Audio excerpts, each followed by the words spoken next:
discipline.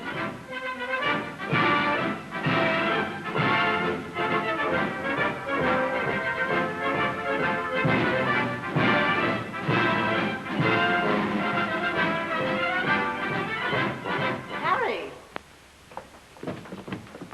Mustn't keep the Army waiting. Come on now, son. Let's see you salute.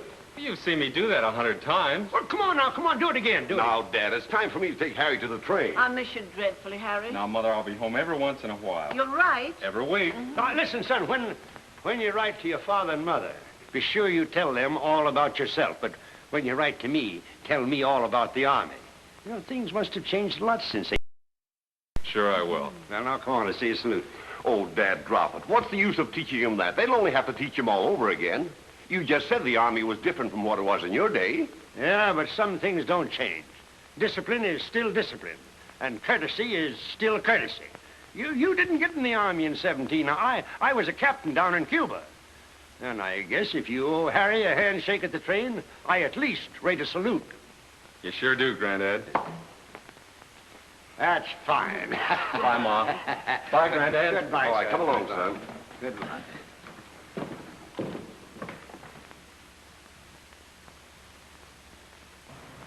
Let's see you do it now.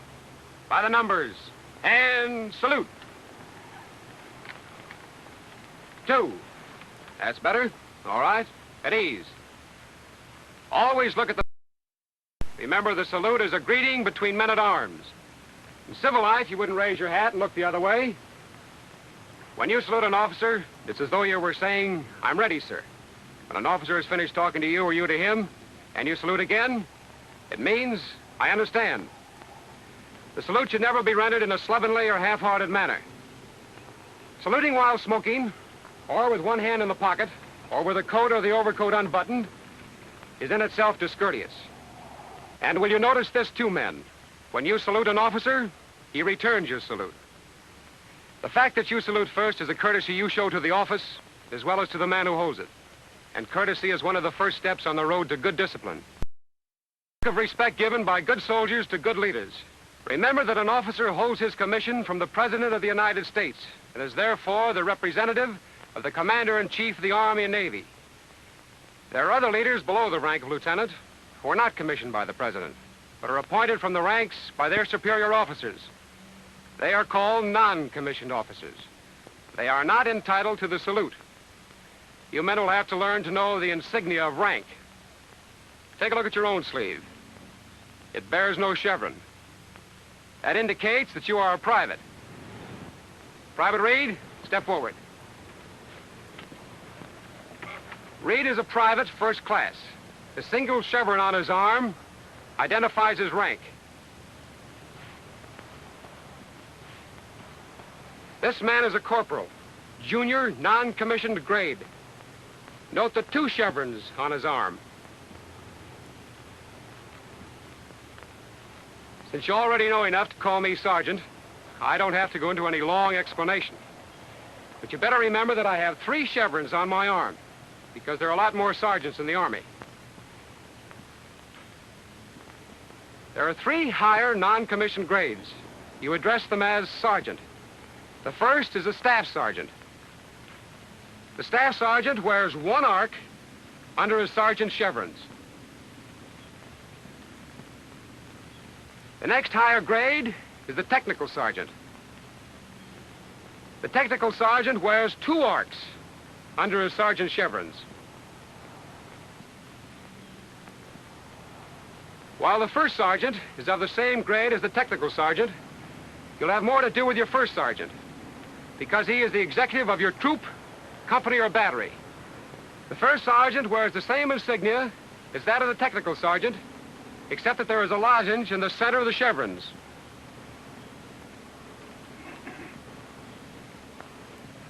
The master sergeant is the highest non-commissioned grade. The master sergeant wears 3 arcs under his sergeant's chevrons. Here's a real one for you to look at. I think that's all for the moment. All the men you've met today, you do not salute. I hope you learn to know the marks of non-commissioned rank as quickly as you've learned the meaning of the word dismissed.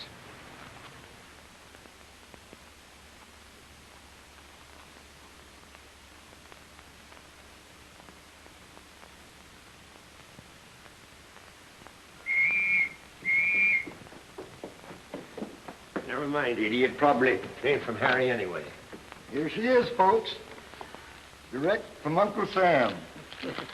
Oh, it's for me. I haven't had a letter from him since yesterday. Well, if there's anything in here you'd understand, I'll read it to you. Yeah. Dear Grandpa, that saluting instruction you gave me comes in handy where I am now. I've been doing a little reading, too. Saluting isn't something that just came in with a radio. In the Middle Ages, knights in armor used to raise their hands to show they were unarmed, and then open their visors. Even the American Indians use the same gesture. So you see, the salute is a very ancient sign of greeting and respect.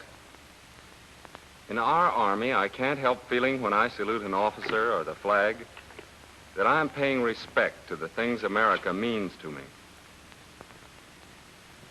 Knowing how you feel about the Army, what happened last night will be of interest to you. The thing that worries me is getting straight on the officer's insignia of rank. I know that I should salute when I meet an officer and that I should salute first and remain at salute until the officer returns it. And I know that saluting distance is that within recognition. The point is, I don't know all the insignia yet. Well, let's go to the post movie. We may see some officers there, and I'll point out the different ranks to you before we go in. Okay?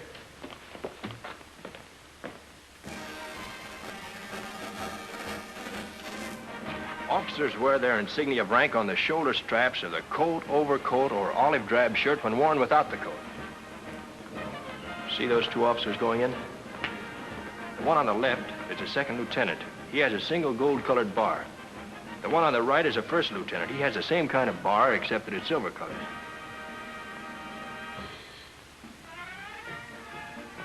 Both first and second lieutenants are addressed as lieutenant. A captain's insignia is that of a first lieutenant, except that he has two silver-colored bars on each shoulder strap. Oh, there's a warrant officer. Good evening, Chaplain. Good evening, Mr. Kelly. Chaplain Mitchell has the rank of captain, but all chaplains, regardless of rank or sect, are addressed as chaplain. He's talking with Mr. Kelly, who is a warrant officer. All warrant officers are addressed as Mr. I noticed that the junior always walks on the left of a senior. Why is that? Well, I've heard it explained that in olden times, the sword was always carried on the left side, and the senior had so much faith in the loyalty of the junior that he trusted him on the armed side. Well, there's a major, the next in rank above a captain. He has on his shoulder an insignia in the form of a gold leaf. A lieutenant colonel is the next grade above major. He has the same leaf insignia, except that it's silver-colored instead of gold. Oh, there's the colonel now. A colonel wears silver-colored eagles on his shoulders. Is that right? Correct. By the way, both colonels and lieutenant colonels are addressed as colonel. Now, we probably won't be seeing any generals here tonight, but after the movie, I'll show you some generals' pictures in the company day room.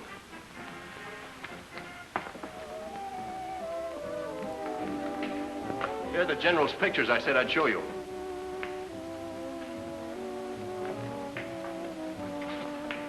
This is a brigadier general. He wears one silver star.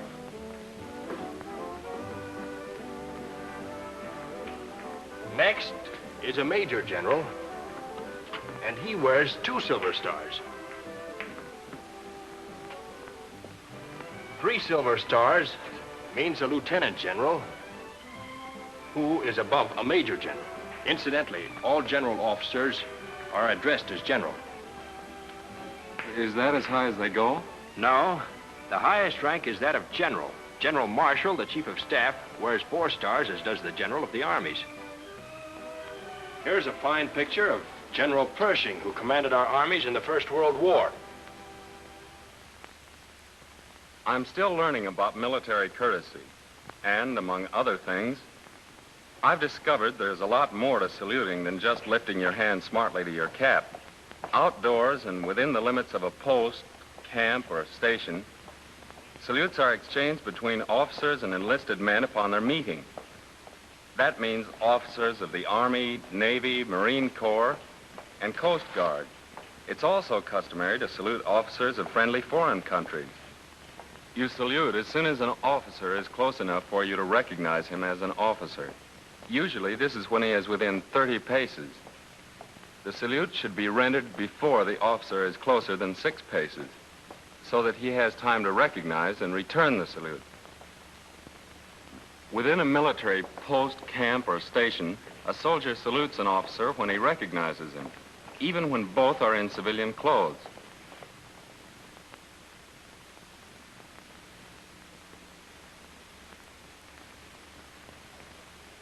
You salute as soon as an officer is close enough for you to recognize him as an officer.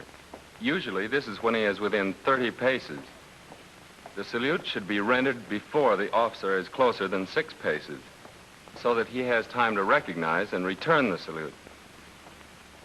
Within a military post, camp, or station, a soldier salutes an officer when he recognizes him, even when both are in civilian clothes.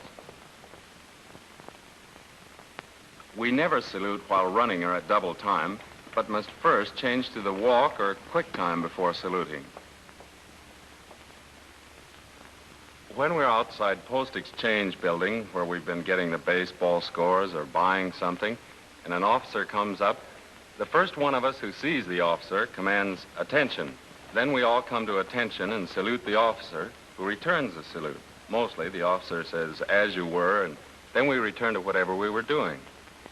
If you're not in formation, but armed, and are addressed by an officer, you give the salute prescribed for the type of weapon you are armed with. If you have a pistol, if you are armed with a rifle, you give the officer a rifle salute. Unless you're a sentry walking post, in which case you salute by presenting arms. A sentinel in conversation with an officer will not interrupt the conversation to salute another officer. But in case the officer salutes a senior, the sentinel will also salute. If we're in a moving vehicle, we execute a hand salute to an officer, but the man who is driving is not required to salute because it is necessary for him to have both hands available for the steering wheel. But when the vehicle is stopped, everybody must salute, the driver as well as the rest of us.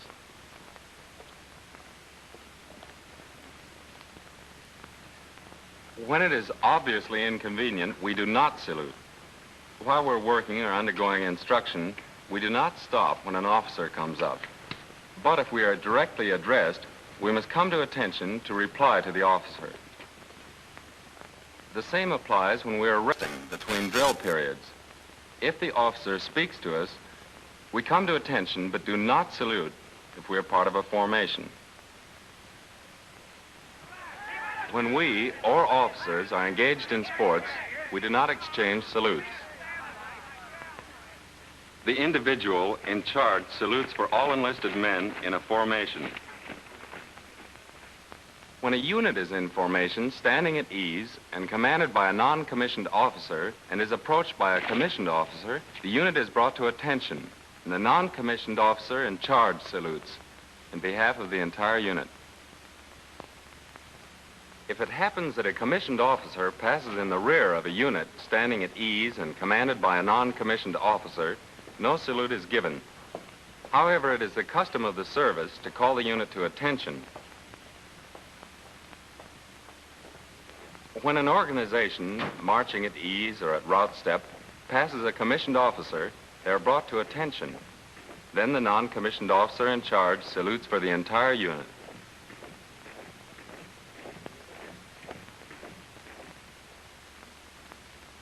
Oh, Edie! Edie! What do you think of this? Harry's got a furlough and he's coming home for this weekend. Marvelous. Let me see. Yeah, right there, see? Oh. At first, I didn't know how to get my furlough, so I went to see my first sergeant. Sergeant, I would like a pass to go home from noon Saturday to Reveille Monday. Let's see. Well, you're not up for any guard duty or kitchen detail. That'll be all right. List Jones for a weekend pass. What do you want, Smith? I'd like to see the company commander, Sergeant, about applying for a furlough. Very well. I'll arrange for you to see the company commander this afternoon. Thank you, Sergeant. Come in.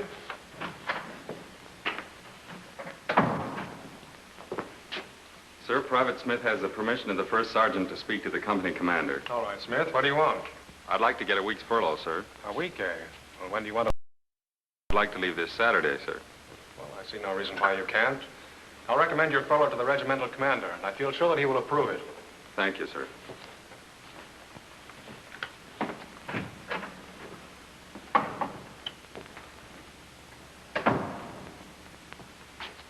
Sir, I have a message from the regimental commander.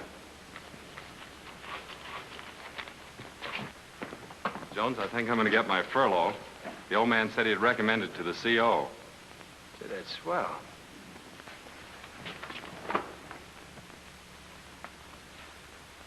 Did I do that all right? Yes. It's proper for soldiers in hallways or stairways of buildings to come to attention when an officer passes. You always uncover unless you are armed like I am.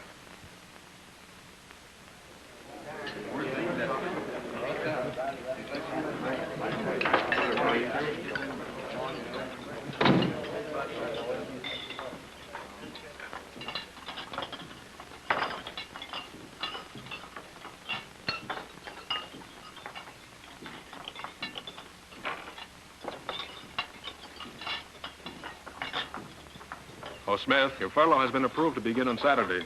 Thank you, sir.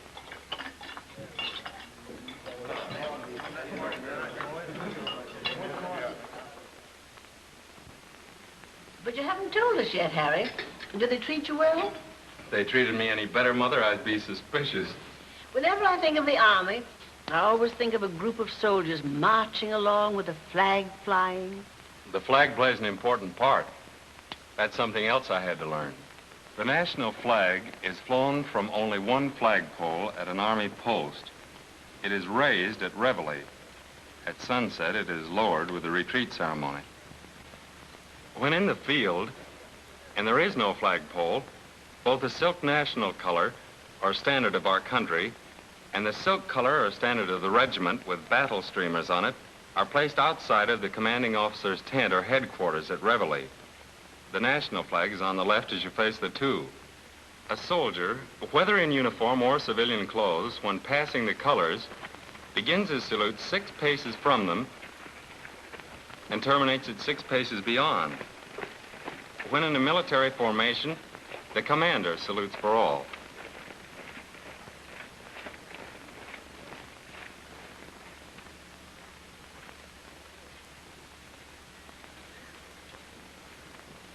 The national flag and regimental colors are carefully put in their cases at retreat.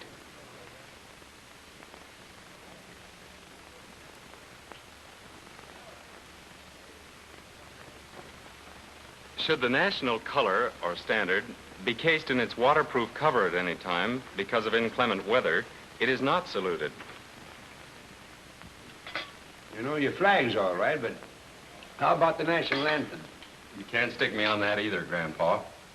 Whenever the national anthem is played without a display of colors, all dismounted officers and men not in formation will stand at attention, face the music, and salute. Vehicles in motion will be brought to a halt. Persons riding in a passenger car or on a motorcycle will dismount and salute. Those riding in other types of military vehicles will remain in the vehicle at attention, the person in charge of the vehicle dismounting and rendering the hand salute, except that tank commanders salute from the vehicle. Individuals leading animals or standing to horse will stand at attention but will not salute. Those mounted on animals will halt and render the salute mounted. The salute and position at attention are held until the last notes of the music have died away. When played upon an official occasion, the national anthem of any foreign nation is accorded the same marks of respect. Well, what do you do when the bugle sounds to the colors? I do what everybody does. At the first note, which is played by field music, we all face the colors, stand at attention, and salute. We hold that salute until the last bugle note has been played. Well, you know what I'd like to see again? What? Retreat. You know, there is the most beautiful ceremony in the Army.